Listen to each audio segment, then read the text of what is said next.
Hi అండి, welcome to biryani పొట్లం cooking channel.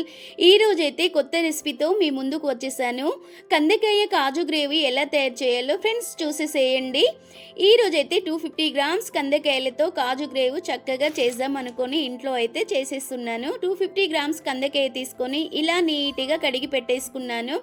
ఇలా స్కిన్ అంతా తీసేసి పక్కకు పెట్టి 5-6 పచ్చిమిర్చి, ఒక పెద్ద ఉల్లిపాయ కట్ చేసుకున్న, కొత్తిమీర, కాజులు అయితే ఒక 50 గ్రామ్స్ తీసుకున్నాను, కొంచెం జీరా తీసుకున్నాను, లెమన్ తీసుకున్నా, ఇది కరివేపాకు కూడా తీసుకున్నాను, ఒక కప్పు ఆయిల్ తీసుకున్నాను. కాజు పేస్ట్ కోసం అయితే నేను ఇలా పక్కకు పెట్టేసుకున్నా. కందకాయలు నీట్గా కడిగి పెట్టి కుక్కర్లో వేసుకొని ఒక స్పూన్ దొడ్డుప్పు వేసేసుకొని ఒక 8 విజిల్స్ వచ్చే వరకు పెట్టేసుకోవాలి. పక్కకైతే ఇది అయిపోయేలోపు 8 విజిల్స్ వచ్చేలోపు అయితే నేను పేస్ట్ కోసము ఒక కడాయి తీసుకొని కావాల్సినంత ఆయిల్ వేసుకొని ఒక 5-6 పచ్చిమిర్చిలు చీరేసుకొని జీరా ఇలా కట్ చేసి పెట్టుకున్నవి ఇలా వేసేసుకున్నాను. దీనికి రుచి ఉండాలి మసాలా గట్టని 4 లవంగాలు కూడా వేసేసుకున్నాను. కొత్తిమీర, పుదీనా, ఉల్లిపాయలు ఇలా వేసి కొంచెం బ్రౌన్ కలర్ వచ్చే వరకు వేపేసుకోవాలి. ఇలా చిన్న జారులో వేసేసుకొని మనము మిశ్రయాన్ని రుబ్బేసుకోవాలి. కాజులు కూడా వేసేసుకోవాలి. దీంట్లోనే కొన్ని వాటర్ వేసేసి ఇలా మిక్సీ చేసి పక్కకు పెట్టేసుకోవాలి. ఇలా మెత్తగా రావాలి. 8 విజిల్స్ వచ్చేసాయి. ఇలా ఎంత చక్కగా బాయిల్ అయిపోయాయి కదా, మీరు కూడా ఇలాగే చేసుకోవాలి. ఇవి గట్టిగా ఉంటే అరగదండి త్వరగా. ఒక కడాయి తీసుకొని కప్పుడు ఆయిల్ వేసుకున్నాను, జీరా వేసుకున్నాను, 2 అయితే పచ్చిమిర్చి అడ్డంలో చుంచేసాను, స్పూన్ ఒక అల్లము కూడా వేసుకున్నాను, కరివేపాకు కూడా కావాల్సినంత వేసుకున్నాను. ఇలా 8 విజిల్స్ వచ్చిన కందకాయలని మనం ఇలా నూనెలో వేసేసుకొని వేపేసుకోవాలి. రుచికి తగినంత సాల్ట్ కూడా వేసి వేపేసుకోవాలి.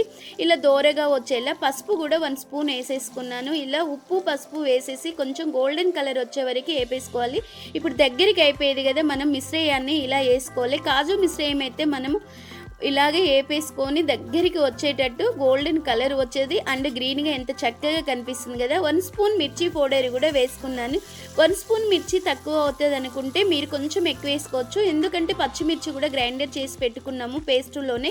ఆ కారం అయితే మాకు సరిపోతుందండి, మీరు కావాలంటే కొంచెం వేసుకోవచ్చు. ఇలా మనం జారులోనే నూరి పెట్టిన దాంట్లో కొన్ని వాటర్ వేసుకొని ఇలా వేసుకోవాలి. కొన్ని తగినన్ని వాటర్ వేసుకొని ఇలా కలిపి పెట్టుకొని మూత అయితే పెట్టేసుకోవాలి. ఒక 5 నిమిషాలు బాయిల్ అయిపోయాక ఇలా చూడండి నూనె పైకి తేలింది కదా. కందకాయ కాజు గ్రేవీ అయితే చక్కగా రెడీ అయిపోయింది. 1 స్పూన్ గరం మసాలా కూడా వేసేసుకొని ఇలా లెమన్ పిండి పోసుకున్నాను. లెమన్ పిండి పోయడం మూలంగా దానికి పులుపు అనేది మంచిగా రుచి వచ్చేస్తుంది. ఇలా కందకాయ కాజు పేస్ట్తో చేసిన ఈ గ్రీన్ గ్రేవీ అయితే రెడీ అయిపోయింది ఫ్రెండ్స్. చాలా చక్కగా టేస్ట్గా రెస్టారెంట్ స్టైల్లో కానీ డాబా స్టైల్లో కానీ చక్కగా ఉంటుంది. ఒక ముద్ద తినే కాడ 5-6 ముద్దలు ఎక్కువ తినాలనిపిస్తుంది ఫ్రెండ్స్. మీరు ట్రై చేసి